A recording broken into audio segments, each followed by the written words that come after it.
ইন্না সালাতি ওয়া নুসুকি ওয়া মাহইয়ায়া ওয়া মামাতি লিল্লাহি রাব্বিল আলামিন।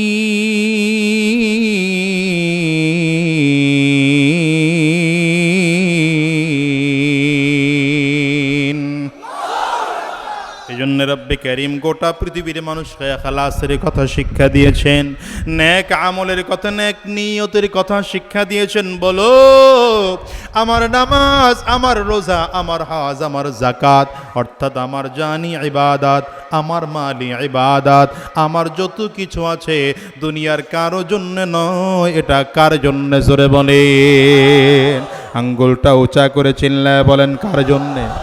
আমি নামাজ পড়ি কার জন্যে? রোজা রাখি কার জন্যে? যাকাত দেই কার জন্যে? হজ করি কার জন্যে? নেক আমল করি কার জন্যে? তাইলে বলেন তো, রাজনীতিও করব কার জন্যে? সবাই আঙ্গুলটা উঁচা করে দেখাইতে পারলেন। অলর্জা স্টেজের হুজুররাই তোলে না, তো পাবলিক তুলবে করতে? তুলেন, হাত তুলেন মিয়া সবাই, রাগ করেন না, আবার ধমক দিয়ে লাইছি। বলেন, রাজনীতিও করব কার জন্য? জোরে বলেন, আরো জোরে চিল্লায়া বলো, কার জন্য? শুধু আল্লাহর জন্য রাজনীতি করলেই হবে না, বরঞ্চ নবীজির তরিকায় রাজনীতি করা লাগবে। ঠিক না বেঠিক? কারণ নামাজ আল্লাহর নবীর তরিকায় না পড়লে নামাজ কবুল হয় না, রোজা আল্লাহর নবীর তরিকায় না রাখলে রোজা কবুল হয় না, হজ আল্লাহর নবীর তরিকায় না করলে হজ কবুল হয় না। ঠিক তেমনি রাজনীতিও যদি আল্লাহর নবীর তরিকায় করা না হয়, এই রাজনীতিও আল্লাহর কাছে কবুল হবে না। ঠিক না বেঠিক? জোরে আওয়াজ করে বলেন।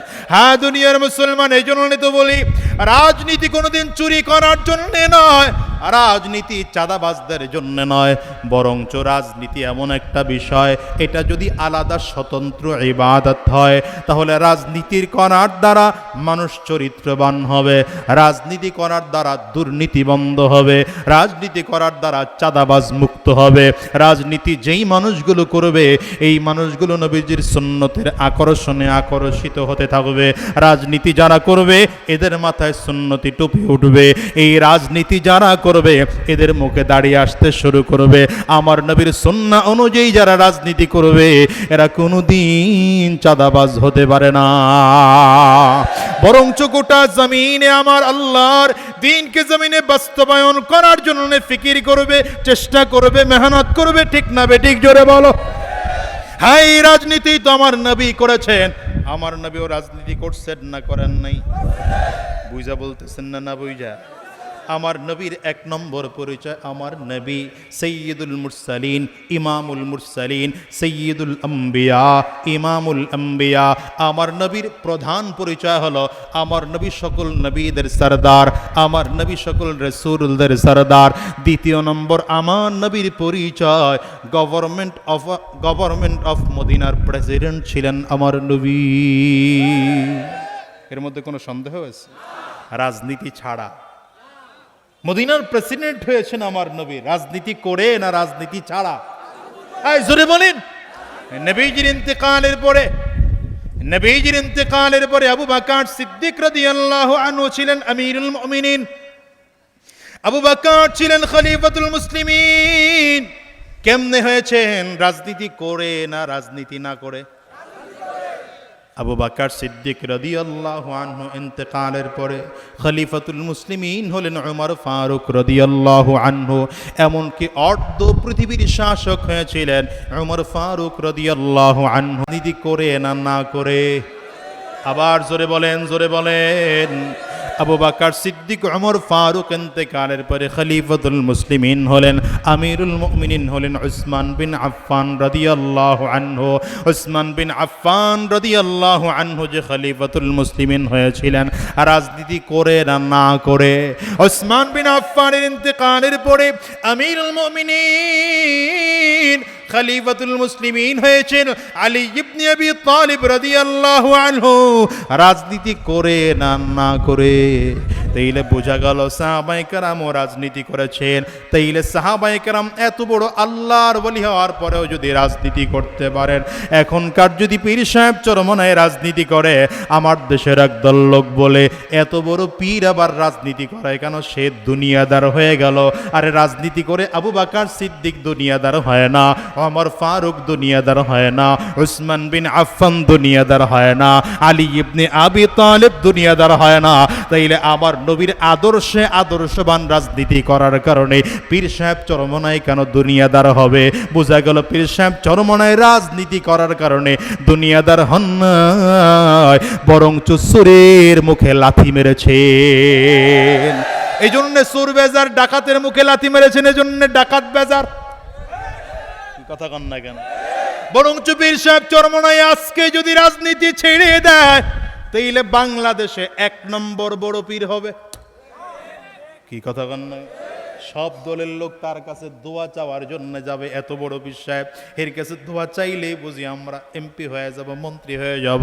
এখন কেন দোয়া চাইতে আসে না? তাকায় দেখে পীর সাহেব চরমনায় রাজনীতি করে। এজন্য যত দোষ পীর সাহেব চরমনায়ের, আমি বলি আইসা দেখো কোনো দোষ নাই বন্ধু। আমি আমার রাজনীতি, আমার ইসলাম যদি তোমারে বুঝাইতে পারতাম, তাইলে তুমিও তোমার দল ছেড়ে দেয়া তুমিও আমার দেশে ইসলাম কায়েমের জন্য জীবন দিতে প্রস্তুত থাকতা। রাজনীতি করলে বড় লোক হওয়া যায় না, রাজনীতি হলে বাড়ি গাড়ির মালিক হওয়া যায় না। রাজনীতি যদি সত্যিকার অর্থে করা হয়, তাহলে নিজের সম্পদ বিক্রি করে নিজের ইনকাম করা টাকা মানুষের মাঝে বিলিয়ে দিতে হয়। আসসালামু আলাইকুম ওয়া রাহমাতুল্লাহি ওয়া বারাকাতুহু। বসেন, বসে পড়েন, বসে পড়েন, সামনে আগায় বসেন। আপনি আসেন, ভেজন আগে আসেন। সদস্য এই সাইডে আসেন, এই সাইডে এসে পড়েন, এখানে আসেন। আলহামদুলিল্লাহ الحمد لله الذي أحاط بكل شيء علما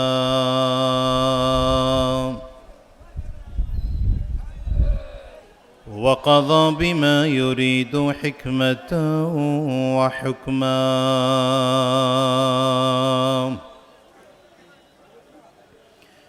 وأنعم بالنعم ابتلاء وامتحانا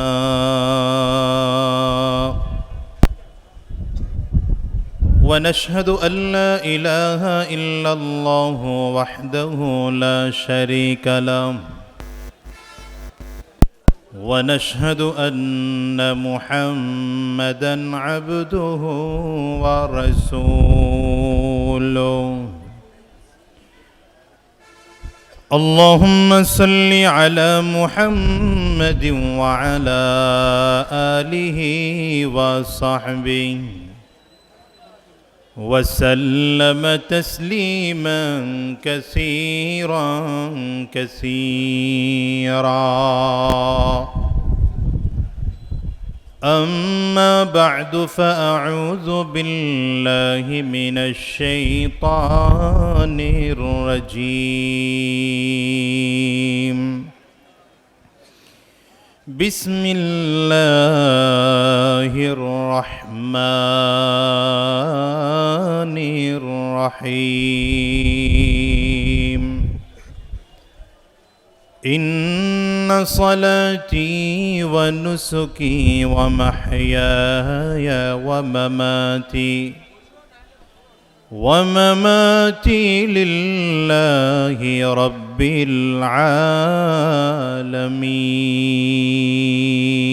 العالمين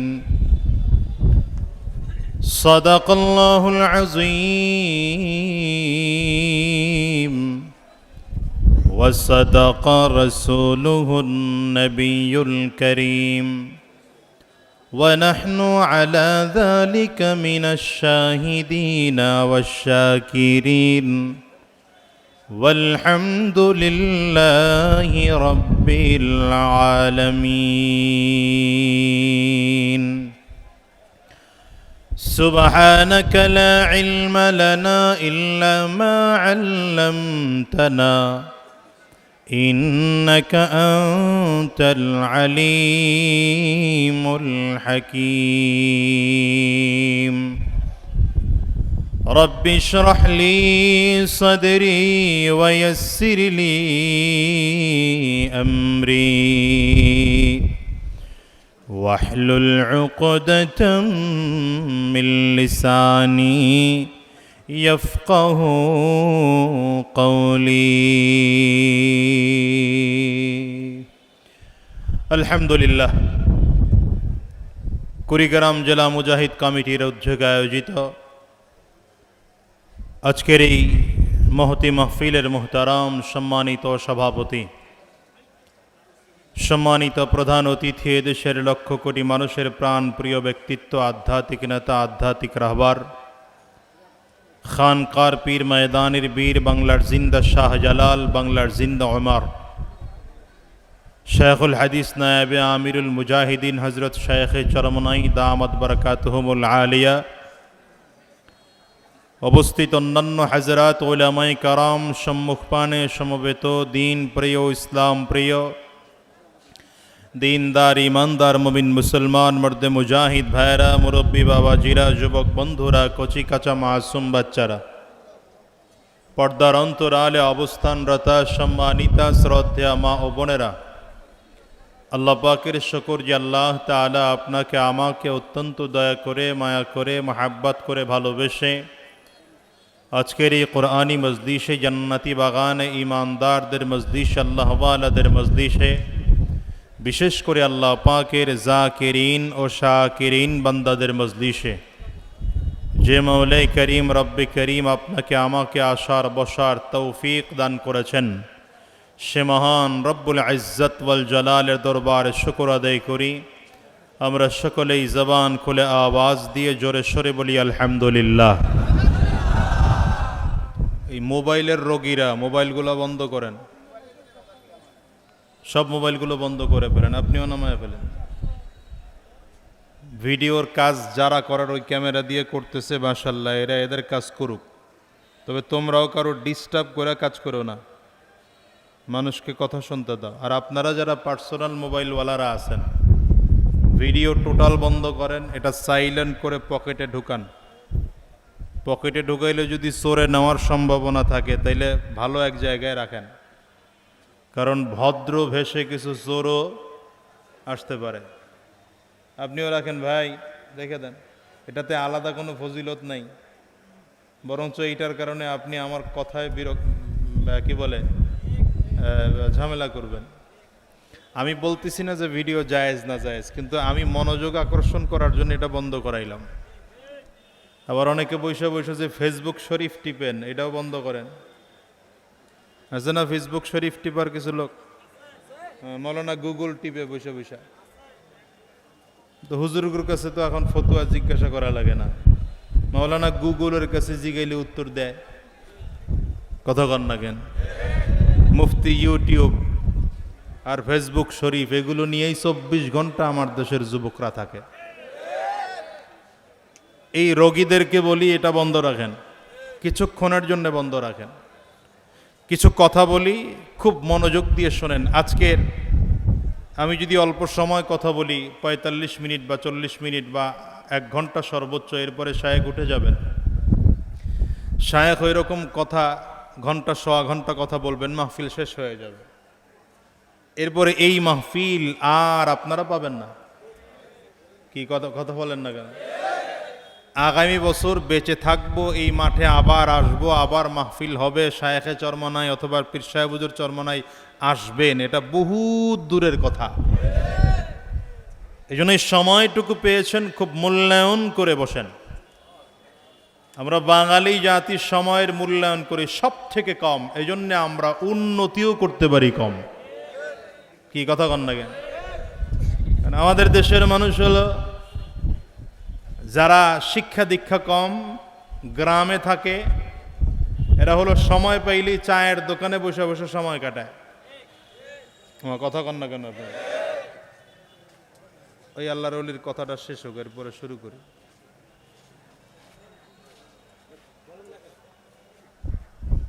হয়েছে বাজান? আপনার কথা থাকলে তো আমি কথা কইতে পারি না, আমার থেকে আপনার ওই কথাটা জরুরি। এই স্টেজে নাড়াচাড়া করেন না, একদম বয়ে পড়েন চুপচাপ, কোনো এলোমেলো করবেন না। আর এইখান থেকে যেন লোক না দাঁড়ায়, স্বেচ্ছাসেবক ভাইরা এটা ক্লিয়ার রাখেন, শুধু দায়িত্বশীলরা আসবে যাবে, ব্যাস, এছাড়া আর কিছু দরকার নাই।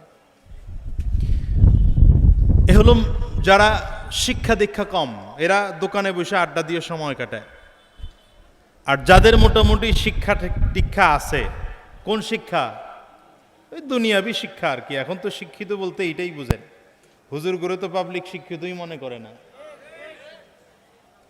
এই যারা দুনিয়া মোটামুটি বুঝে, এরা সারাক্ষণ ধান্দায় থাকে, কোন জায়গায় চাঁদাবাজি করা যায়, কোন জায়গায় ধান্দা করা যায়, কোন জায়গায় ঘুষ খাওয়া যায়, কোন জায়গায় সুদ খাওয়া যায়, কাঠ জমি দখল করা যায়, কোন দোকান দখল করা যায়, সারা দিন আর রাত এই চেষ্টার ফিকিরেই থাকে।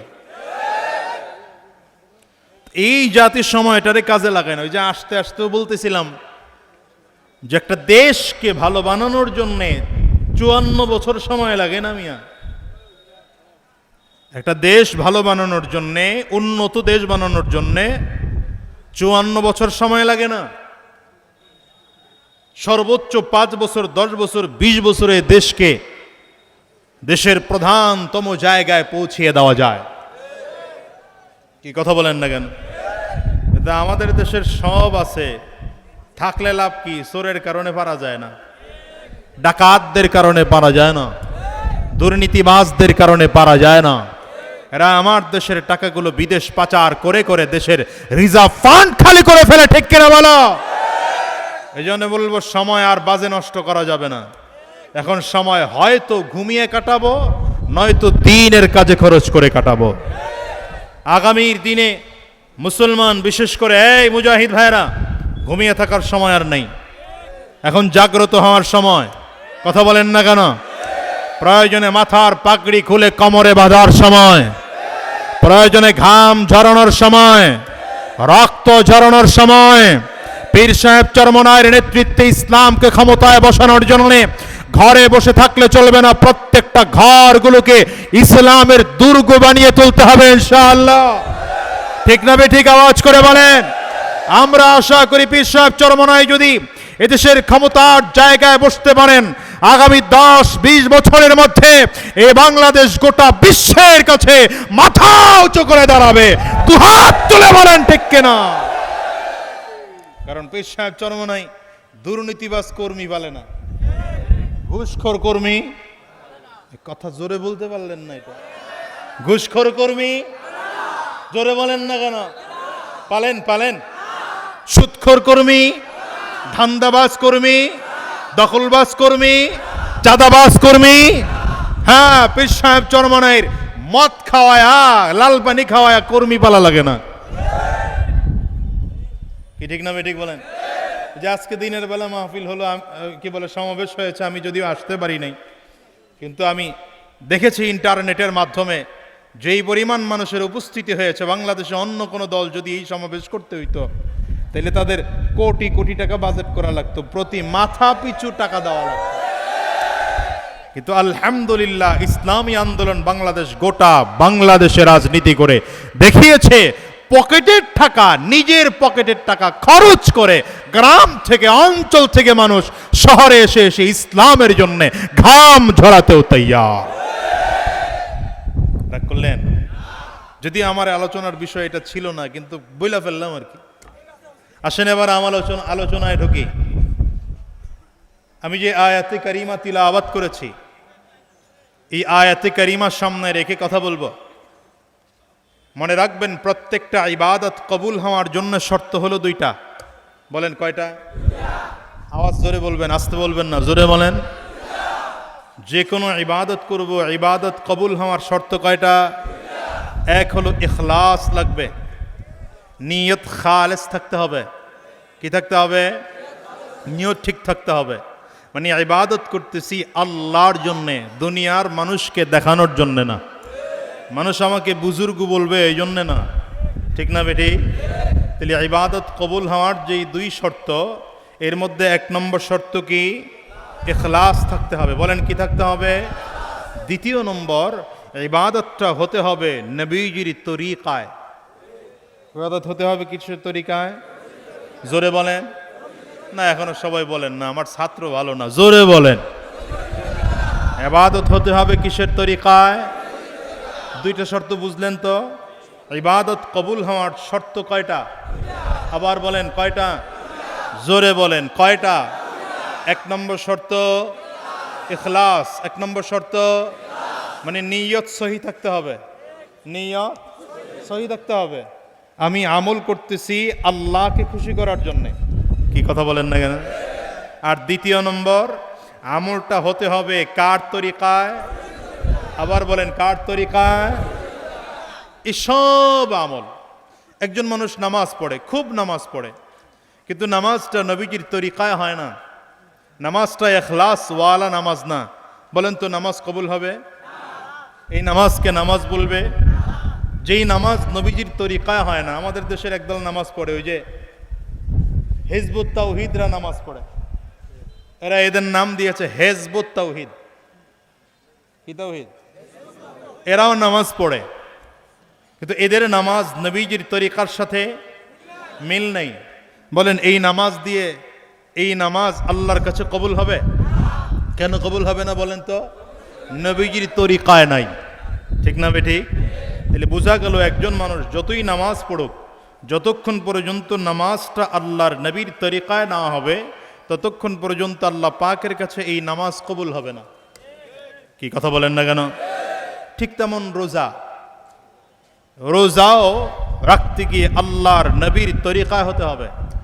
আমাদের দেশের হিন্দু ভাইয়েরা এরা উপবাস থাকে, এরা উপবাস থাকার ধরন হচ্ছে এমন যে এরা আগুনে ছোঁয়া কোনো কিছু খায় না, যেই জিনিস আগুন দিয়ে পাকানো হয় এমন কোনো কিছু তারা খায় না। এর নাম তাদের রোজা। তো তারাও রোজা রাখে বা উপবাস থাকে। এই রোজা আল্লাহ পাকের কাছে কবুল হবে? কেন হবে না বলেন তো? আল্লাহর নবীর তরিকায় নাই। একজন মানুষ জাকাত দেয়, জাকাত দিল, কিন্তু জাকাতটা নবীজির তরিকায় নাই, বলেন তো এই জাকাত আল্লাহর কাছে কবুল হবে? এই জাকাতকে জাকাত বলা হবে? হবে না।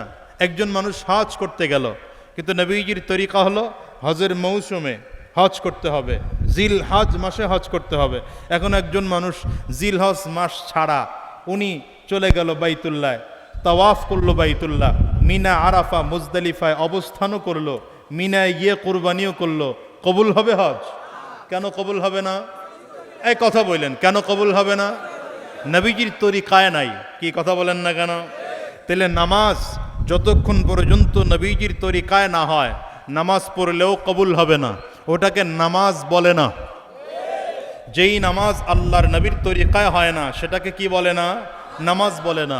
যেই রোজা নবীজির তরিকায় হয় না সেই রোজাকে রোজা বলা হয় না। যেই জাকাত নবীজির তরিকায় হয় না সেই জাকাতকে জাকাত বলা হয় না। যে হজ নবীজির তরিকায় হয় না সেই হজকে হজ বলা হয় না। যদি ব্যাপারটা এমনই হয় তাহলে আমি বলবো যেই রাজনীতি নবীজির তরিকায় হয় না ওটাকেও রাজনীতি বলে না। কেন? আচ্ছা বলেন তো, রাজনীতি ইবাদত না ইবাদত না? ও সন্দেহ আছে না? রাজনীতি। এই জন্য আমাদের মরহুম শায়খ রহমতুল্লাহ আলাইহি বলতেন, আমরা রাজনীতি করি না, আমরা ইবাদত করি। কারণ রাজনীতি এটা একটা ইবাদত। রাজনীতিও কথা কয় না, রাজনীতিও এই অনেকের মাথায় টেনশন ঢুকে গেছে, রাজনীতি ইবাদত হয় কেমনে? এই জন্যই তো আমরা মাহফিলেও রাজনীতির কথা কই। কথা কয় না, এটা একটা ইবাদত, স্বতন্ত্র একটা ইবাদত। নামাজ যেমন ইবাদত, রোজা যেমন ইবাদত, হজ যেমন ইবাদত, নেক আমলগুলো যেমন ইবাদত, রাজনীতিও তেমন একটা ইবাদত। যদি রাজনীতিও ইবাদত হয় তাহলে বলেন তো রাজনীতি ইবাদত যে, এর মধ্যে কোনো সন্দেহ নাই তো? তো রাজনীতি যদি ইবাদত হয় তাহলে রাজনীতিও হতে হবে আমার নবীর তরিকায়। যদি আমার নবীর তরিকায় হয় তো সেটা রাজনীতি, আর আমার নবীর তরিকায় যদি না হয় সেটা রাজনীতি নয়, সেটা পেট নীতি, সেটা জালিয়াতি, সেটা শোষণ নীতি, সেটা দুর্নীতি। ঠিক না বেঠিক আওয়াজ করে বলো।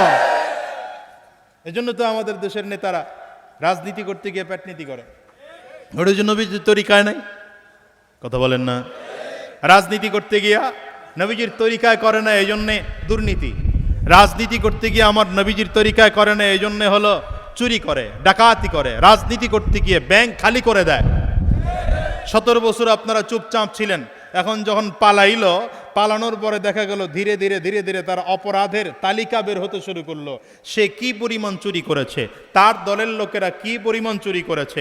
হাজার হাজার কোটি কোটি হাজার হাজার কোটি কোটি টাকার দুর্নীতির মামলা এক একজনের বিরুদ্ধে পাওয়া গেল। কেন পাওয়া গেল? এদের রাজনীতি আমার নবীজির সুন্নতের তরিকায় ছিল না। কি কথা বলেন না কেন?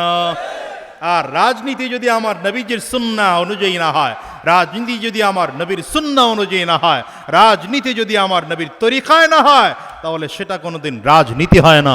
ওই রাজনীতি দিয়ে দেশের কল্যাণ হয় না, জনগণের কল্যাণ হয় না, মানুষের কল্যাণ হয় না। ওই রাজনীতি দেশের মানুষের ভোগান্তির কারণ হয়। ওই রাজনীতি দ্বারা সন্ত্রাস তৈরি হয়, চাঁদাবাজ তৈরি হয়, খুনি তৈরি হয়। ঠিক না বেঠিক? আওয়াজ করে বলেন।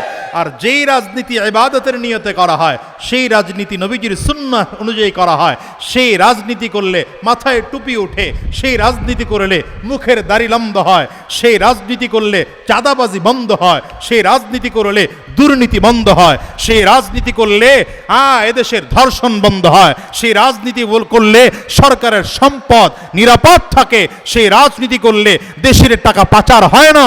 এর 100% বাস্তব প্রমাণ দিতে পারবো। পীর সাহেব চরমনাই আমার নবীর আদর্শের রাজনীতি করে। এই জন্য পীর সাহেব চরমনাইয়ের দলে একজন মানুষকেও দুর্নীতিবাজ খুঁজে পাবেন না। কি কথা কন না কেন? অন্য দলে দুর্নীতিবাদ আছে না নাই? আমার কারো নাম বলার দরকার নাই। জালিয়াতি, শোষণ নীতি, পেট নীতি আর দুর্নীতি, এ সকল মিলিয়ে হলো বর্তমানের রাজনীতি। জালিয়াতি, শোষণ নীতি, পেট নীতি আর দুর্নীতি, এ সকল মিলিয়ে হলো বর্তমানের রাজনীতি। কথায় কাজই মিল নেই যার, তাহার মুখে নেই নীতি। রাজনীতি রাজনীতি, ধোঁকাবাজের রাজনীতি, রাজনীতি রাজনীতি, ভাউতাবাজের রাজনীতি। ঠিক না ঠিক বলো? জনগণের লাগিয়ে নেতার কলিজা পুড়ে যায়, তাই গরিবের রিকশায় চড়ে না, পাজেরুতে যায়। কথা কয় না কেন? এসির মধ্যে বসে নেতায় দুঃখের কথা কয়, এসির মধ্যে বসে নেতায় দুঃখের কথা কয়। আবার সাদ্দাদের বেহেশত গড় স্বপ্ন দেখে দিন রাতে। রাজনীতি রাজনীতি, ভাউতাবাজের রাজনীতি। রাজনীতি করলে বড় লোক হওয়া যায় না, রাজনীতি হলে বাড়ি গাড়ির মালিক হওয়া যায় না।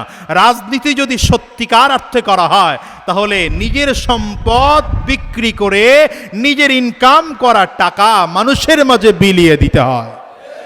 যদি প্রমাণ চান তাইলে আমার ইউনিয়নে যেতে পারেন।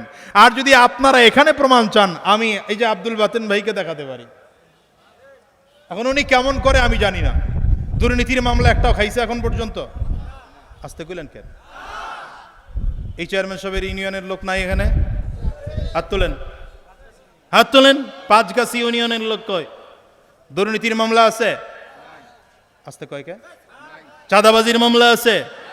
কেউ চেয়ারম্যান সাহেব আসতে কয় কেন? ঘটনা কি?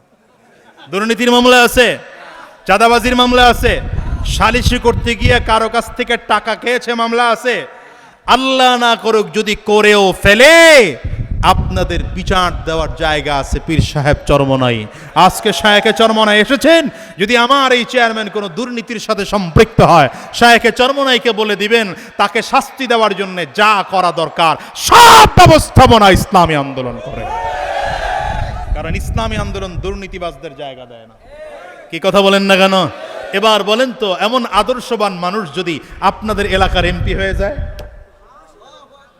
জোরে কন, এমন আদর্শবান মানুষ যদি এমপি হয়ে যায়, তাহলে পুরো আসন, এই আসনটার মধ্যে দুর্নীতি থাকবে না, চাঁদাবাজ থাকবে না, খুনি থাকবে না, ধর্ষক থাকবে না।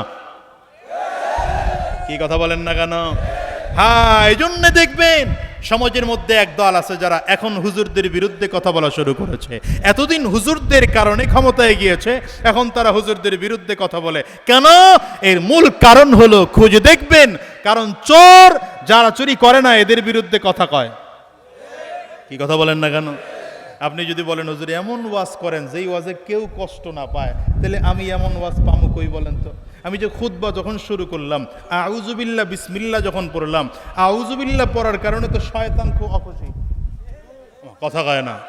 তাহলে পৃথিবীতে তো এমন কোনো বিষয় নাই, এমন কোনো ব্যক্তি নাই যে ব্যক্তি সবাইকে খুশি করে ওয়াজ করতে পারে। আমার নবী ওয়াজ করেছেন, আমার নবী কোরআন তেলাওয়াত করেছেন। আবু জাহাল খুশি? আসতে কয় কেন এরা? আবু লাহাব খুশি? ওতবা সাহেবা খুশি হয়েছে? তো এরাই তো খুশি হয় নাই। তো আবু জাহালের লোক এখনো আছে না? আবু জাহালের দলের লোক আছে না নাই? আবু লাহাবের দলের লোক এখনো আছে না নাই? ওতবা সাহেবার দলের লোক এখনো আছে না নাই? তো ন্যায় নীতির কথা বললে, কোরআনের কথা বললে, ইসলামের কথা বললে এখনো এই যুগে একদল মানুষ আছে যাদের চোখও ভালো লাগবে না, যাদের চেহারাও ভালো দেখা যাবে না। কিন্তু আমি বলেছি, এখনো বলে যাচ্ছি, আমরা আগেও কথা বলেছিলাম, এখনো কথা বলে যাচ্ছি, ঠিক না বেঠিক বলেন? ইসলামের পক্ষে ছিলাম, সত্যের পক্ষে ছিলাম, আছি, সত্যের পক্ষেই থাকবো। পীর সাহেব চরমনায় যতদিন ইসলামের পক্ষে রাজনীতি করবেন, কোরআনের পক্ষে রাজনীতি করবেন, মানবতার পক্ষে রাজনীতি করবেন, দেশের পক্ষে রাজনীতি করবেন, আমরা পীর সাহেব চরমনায়ের সাথে আগেও ছিলাম, এখনো আছি, ভবিষ্যতেও থাকবো ইনশাআল্লাহ। তাতে যদি রক্ত দেওয়ার দরকার হয় আমরা রক্ত দেব, যদি জীবনটাও দিতে হয়। কারা কারা তৈয়ার আছো? কারা কারা তৈয়ার আছে? বসে নয়, দাঁড়িয়ে আল্লাহকে দেখাও।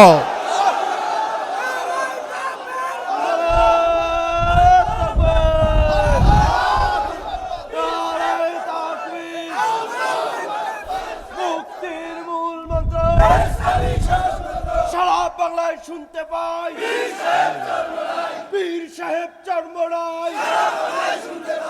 কষ্ট হয় আপনাদের? বসেন। ইন্না সালাতি ওয়া নুসুকি ওয়া মাহইয়ায়া, ইন্না সালাতি ওয়া নুসুকি ওয়া মাহইয়ায়া ওয়া মামাতি লিল্লাহি রাব্বিল আলামিন।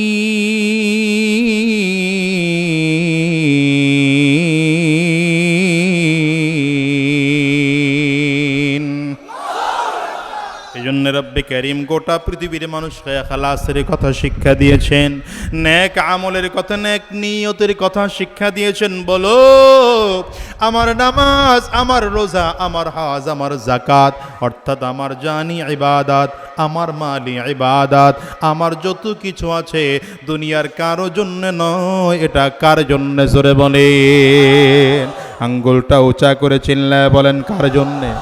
আমি নামাজ পড়ি কার জন্যে? রোজা রাখি কার জন্যে? যাকাত দেই কার জন্যে? হজ করি কার জন্যে? নেক আমল করি কার জন্যে? তাইলে বলেন তো, রাজনীতিও করব কার জন্যে? সবাই আঙ্গুলটা উঁচা করে দেখাইতে পারলেন। অলজ্জা, স্টেজের হুজুররাই তোলে না, তো পাবলিক তুলবে করতে? তুলেন, হাত তুলেন মিয়া সবাই, রাগ করেন না, আবার ধমক দিয়ে লাইছি। বলেন, রাজনীতিও করব কার জন্য? জোরে বলেন, আরো জোরে চিল্লায়া বলো, কার জন্য?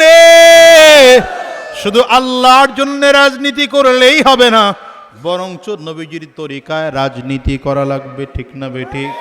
কারণ নামাজ আল্লাহর নবীর তরিকায় না পড়লে নামাজ কবুল হয় না, রোজা আল্লাহর নবীর তরিকায় না রাখলে রোজা কবুল হয় না, হজ আল্লাহর নবীর তরিকায় না করলে হজ কবুল হয় না। ঠিক তেমনি রাজনীতিও যদি আল্লাহর নবীর তরিকায় করা না হয়, এই রাজনীতিও আল্লাহর কাছে কবুল হবে না, ঠিক না বেঠিক? জোরে আওয়াজ করে বলেন। হ্যাঁ দুনিয়ার মুসলমান, এই জন্য তো বলি, রাজনীতি কোনোদিন চুরি করার জন্য নয়, রাজনীতি চাঁদাবাজদের জন্য নয়, বরঞ্চ রাজনীতি এমন একটা বিষয়, এটা যদি আলাদা স্বতন্ত্র ইবাদত হয়, তাহলে রাজনীতির করার দ্বারা মানুষ চরিত্রবান হবে, রাজনীতি করার দ্বারা দুর্নীতি বন্ধ হবে, রাজনীতি করার দ্বারা চাঁদাবাজ মুক্ত হবে। রাজনীতি যেই মানুষগুলো করবে, এই মানুষগুলো নবীজির সুন্নতের মানুষের আকর্ষণে আকর্ষিত হতে থাকবে। রাজনীতি যারা করবে এদের মাথায় সুন্নতি টুপি উঠবে। এই রাজনীতি যারা করবে এদের মুখে দাঁড়িয়ে আসতে শুরু করবে।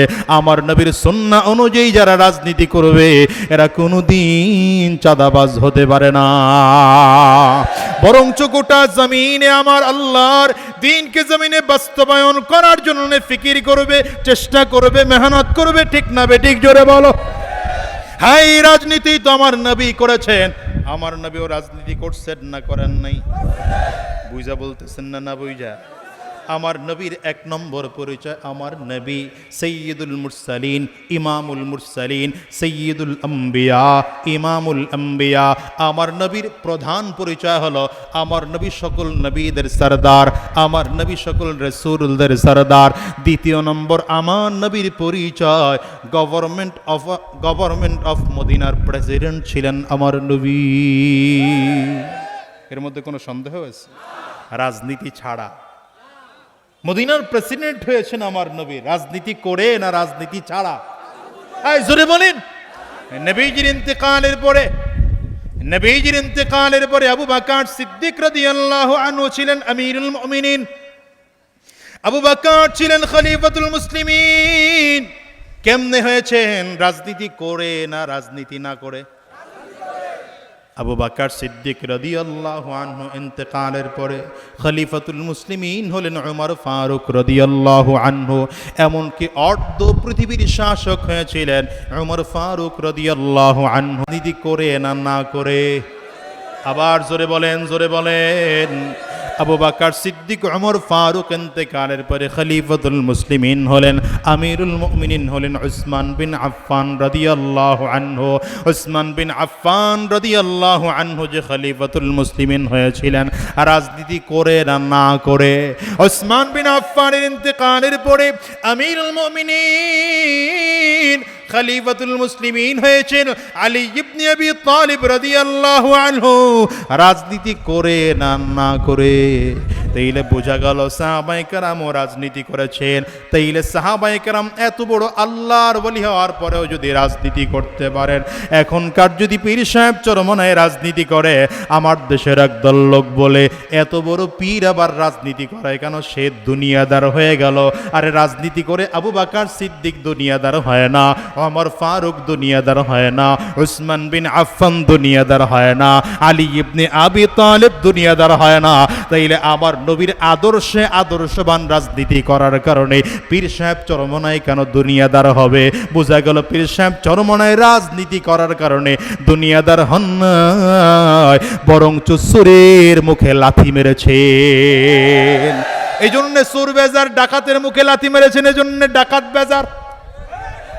কথা কন না কেন?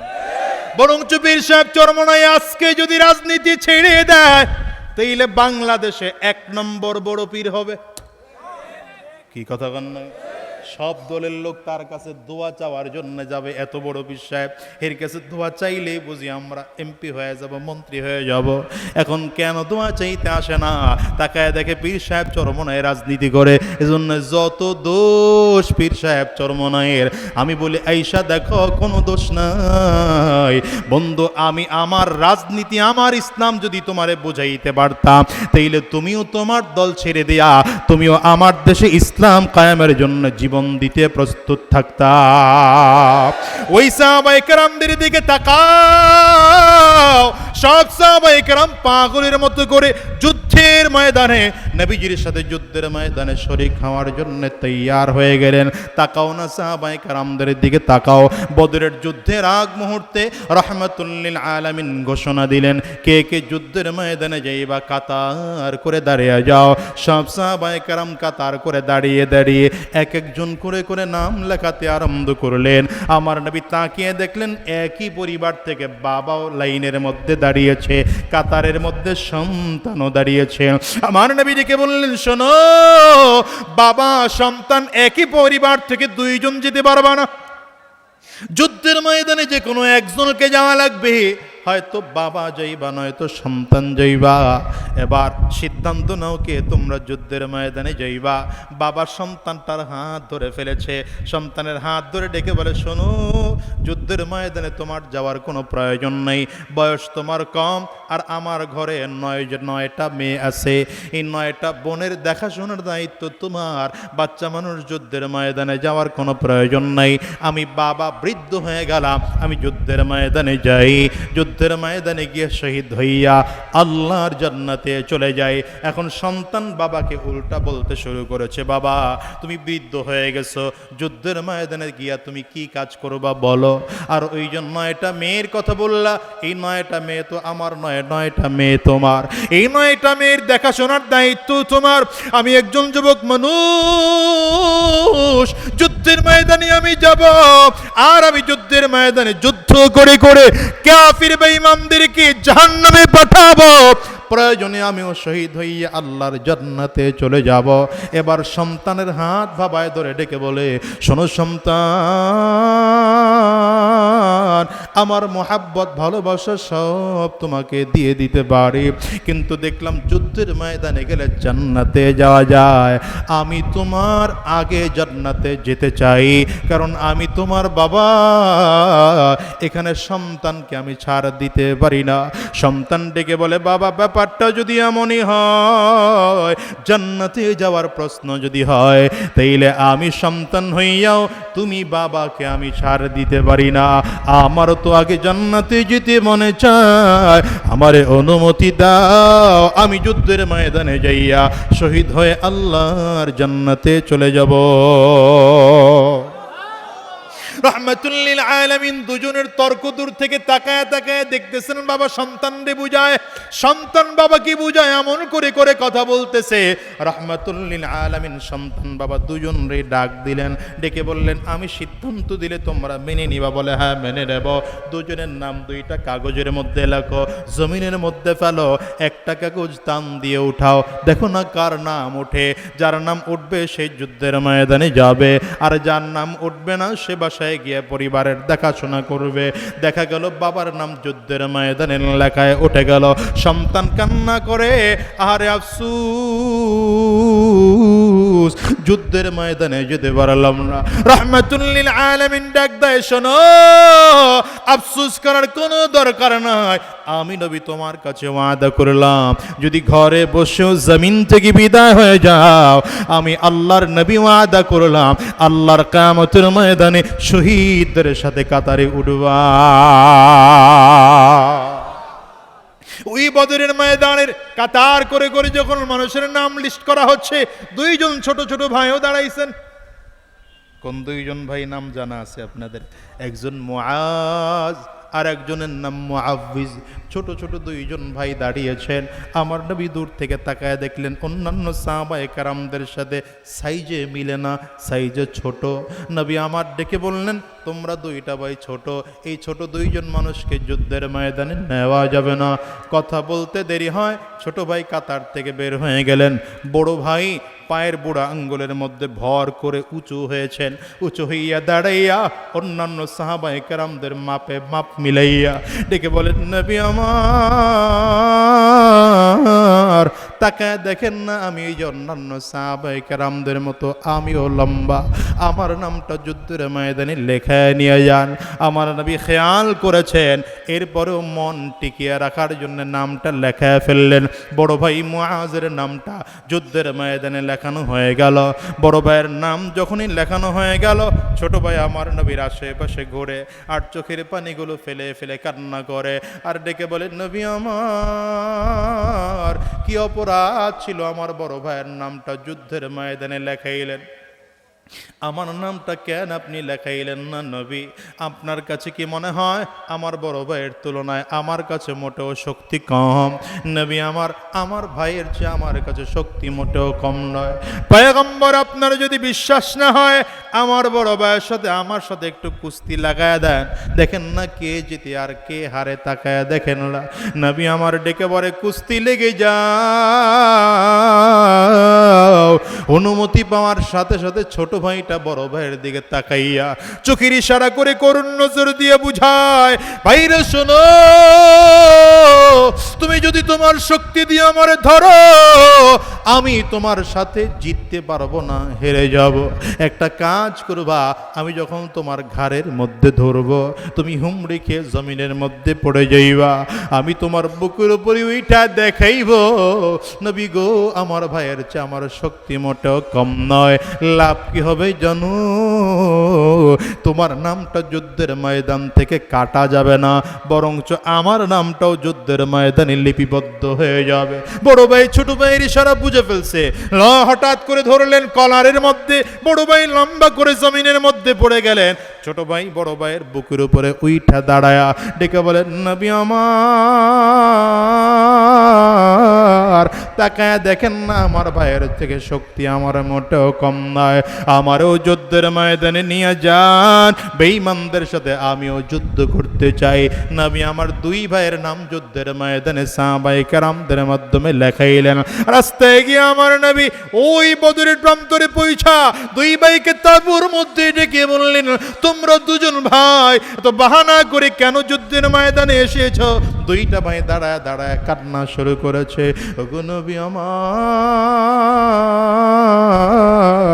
আপনার মনে আছেনি যেদিন আপনি মক্কা থেকে হিজরত করে মদিনায় এসেছিলেন, মদিনার কচি কচি মাসুম বাচ্চাগুলো আপনাকে আমন্ত্রণ নিমন্ত্রণ জানানোর জন্য মদিনার গেইটের কাছে দাঁড়ায় দাঁড়ায় দুইটা ভাই সব মানুষগুলো দাঁড়ায় গিয়েছিল, আর চমৎকার করে কবিতা আবৃত্তি করে করে করে করে আপনাকে আমন্ত্রণ জানিয়েছে।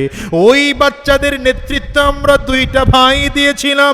সেদিন আপনারা দেখতে কষ্ট হয়, আপনি উটির পিঠে সাওয়ার অবস্থায় আছেন, আমরা বাচ্চা মানুষ আপনার দিকে তাকায় আপনার চেহারা, সুন্দর চেহারা দেখতেছিলাম। আপনি যখন খেয়াল করেছেন বাচ্চাকে আপনাদের দেখতে বড় কষ্ট হয়, আপনি উটের পিঠ থেকে লাফ দিয়ে নিচে নেমে গিয়েছেন। মদিনার কচি কচি বাচ্চাগুলো আপনাকে চারিদিক ঘেরাও করে ধরেছে। সেই দিন আপনি বাচ্চাদের দিকে তাকায়া কান্না করে বলেছিলেন, মদিনার মানুষ, ও মদিনার কচি কচি বাচ্চারা, তোমরা জানো আমাকে আমার পরিবারের মানুষগুলো মক্কা থেকে বের হতে বাধ্য করেছে, আমার চাচা আমার আত্মীয় স্বজনেরা মক্কা থেকে বিতাড়িত করেছে, আমি বড় ইয়েতিম, আমি নবীর মা নাই, আমি নবীর বাবা নাই, আমি নবীর একটা ভাই নাই, আমি নবীর আপন দুনিয়া থেকেও কেউ নাই, আমি নবীর দাদা ছিল দাদাও নাই, আমি নবীর চাচা ছিল চাচাও নাই, আজকে আমার আপন কেউ নাই। মদিনে আমি নবী বড় একা, আমি নবী বড় একা, তোমরা চিরজীবন আমাকে এমন মোহাব্বত করবা নাকি বলো? পয়গম্বর সেদিন আমরা দুইটা ভাই আপনার চোখের দিকে তাকায়া বলেছিলাম, পয়গম্বর আমাদের জীবন থাকতে আপনি নবীর যাররা পরিমাণ ক্ষতি হতে দেব না। আজকে খবর শুনলাম ও বদরের ময়দানে ওই কাফির মুশরিকগুলো বেঈমানেরা আবু জাহলের নেতৃত্বে নাকি আপনাকে জমিন থেকে বিদায় করার জন্য এসেছে। এই জন্য আমরা দুইটা ভাই বাসার থেকে মায়ের কাছ থেকে বিদায় নিয়ে বের হয়েছি, বলেছি মা বিদায় দাও, যুদ্ধের ময়দানে যাব।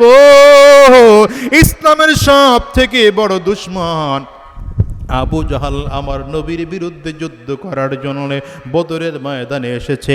আমরা হয়তো আবু জাহালকে জমিন থেকে বিদায় করে দেব, আবু জাহালকে জমিন থেকে বিদায় না কইরা আমরা বাড়িতে ফিরব না।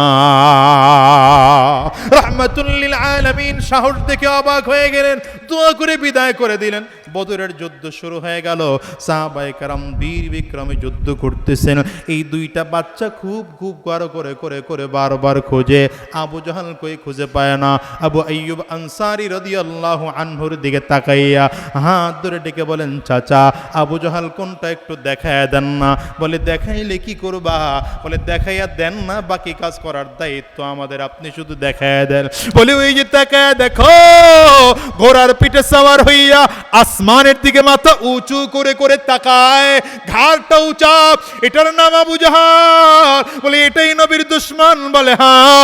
আর দেরি করে না, সাহাবী বলেন দেখাইয়া দিতে দেরি হয়। বড় ভাই ছোট ভাইয়ের দিকে তাকায় বলে তুই আমার পেছন দিকটা খেয়াল রাখবি।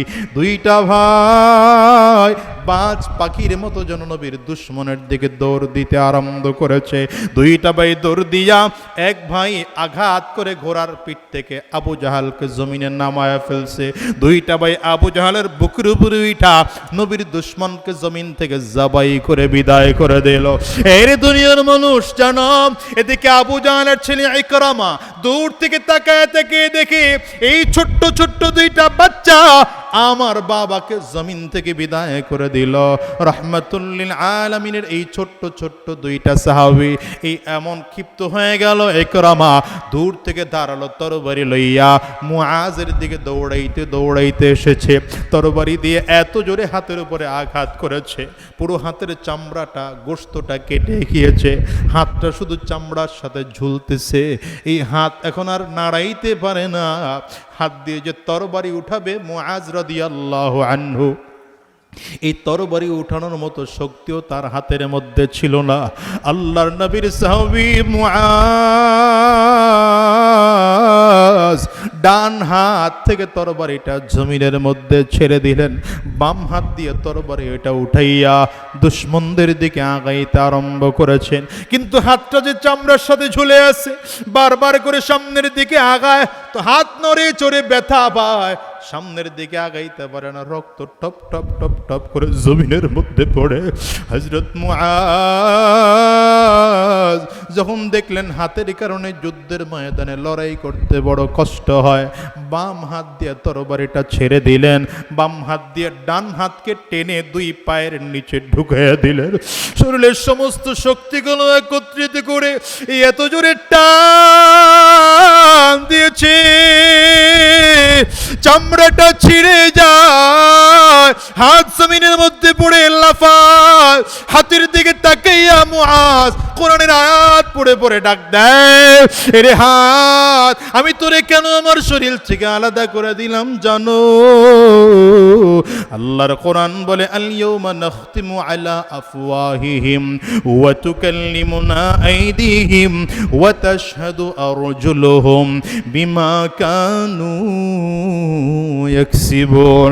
আল্লাহর কোরআন বলে কিয়ামতের ময়দানে মানুষের জবান বন্ধ করে দেওয়া হবে। সেই দিন হাত কথা বলবে, সেই দিন পা কথা বলবে, অঙ্গ প্রত্যঙ্গ কথা বলবে। মুআজ বলে হাত রে আমি তোরে আমার শরীর থেকে আলাদা করে দিলাম।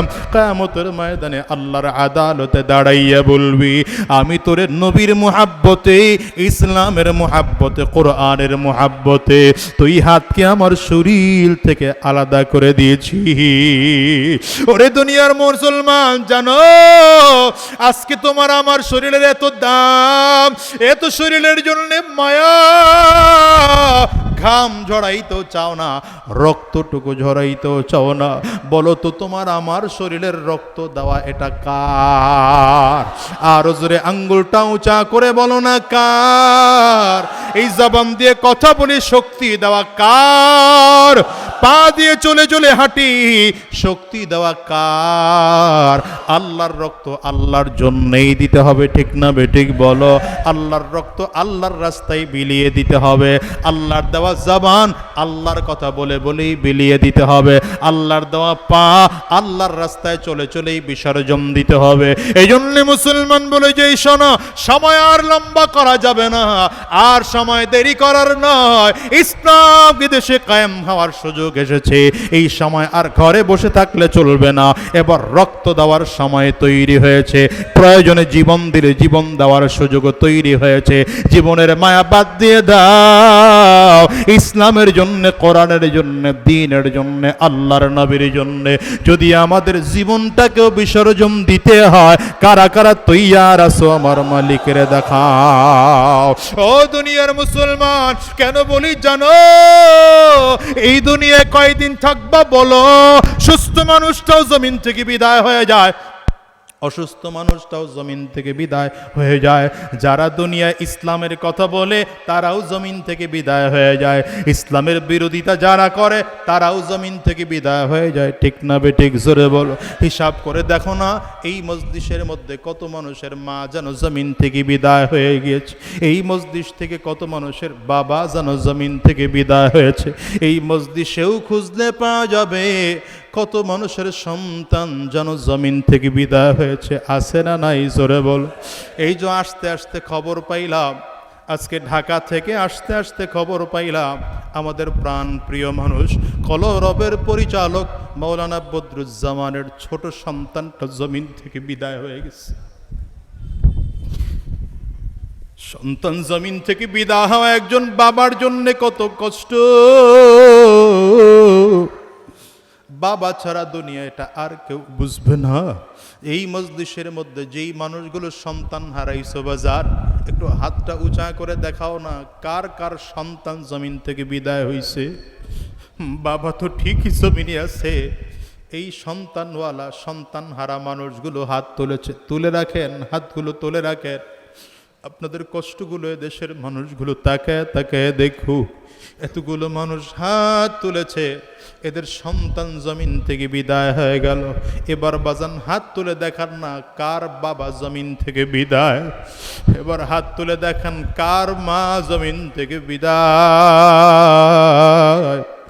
এ বাজান রে, হাতগুলো একটু উঁচা করে রাখেন, হাতগুলো তুলে রাখেন। আমার যুবকরা তাকায় তাকায় দেখু, ওর যুবকরা এই মানুষগুলোর চেহারার দিকে একটু তাকায় তাকায় দেখ। এই মানুষগুলো হাত তুলেছে, কারো ঘরে সন্তান জমিন থেকে বিদায় হয়ে গেল, কারো ঘরে বাবা নাই, কারো ঘরে মা নাই, এরা বড় ইতিম। ও দুনিয়ার মুসলমানেরা, কেমনে তোমাদেরকে বুঝাবো? যেমন করে তোমাদের বাবা জমিন থেকে বিদায় হয়ে গেল, মা যেমন করে জমিন থেকে বিদায় হয়ে গেল, এমন একটা দিন আসবে তোমাকে আমাকেও জমিন থেকে বিদায় হওয়া লাগবে। এই জন্যে বলে যাই সাবধান, বেঈমান হয়ে মরা যাবে না, ইমানদার হয়ে জমিন থেকে বিদায় হওয়া লাগবে, কোরআনওয়ালা হইয়া বিদায় হওয়া লাগবে, ইসলামওয়ালা হয়ে বিদায় হওয়া লাগবে। কারা কারা তৈয়ার আছো? আবার হাত তুলে আমার আল্লাহরে দেখাও, আওয়াজ দিয়ে চিৎকার করে জোরে ডাক দাও আল্লাহ, আরো জোরে ডাকো আল্লাহ, জবান খুলে ডাকো আল্লাহ, চিল্লে আরো জোরে ডাক দাও না আল্লাহ। আয় আল্লাহ, তুমি তোমার গোলামদের দিকে তাকিয়ে তাকিয়ে দেখো, এই গোলামগুলো হাত উঁচু করেছে, এদের কারো ঘরে মা নাই, কারো ঘরে বাবা নাই, কারো ঘরে জোরের ভাই নাই, কারো ঘরে জোরের বোন নাই। আমরা সবাই মিলে ওয়াদা করলাম আর হারাম রাস্তায় চলবো না, শয়তানি রাস্তায় চলবো না, গুনাহের পথে চলবো না, জীবনের সব ইবাদত তোমার নবীর সুন্নাহ অনুযায়ী করব, ইখলাসের নিয়তে করব। আল্লাহ তুমি কবুল করে নাও, কবুল করে নাও। চিৎকার করে জবান করে বলো আমিন।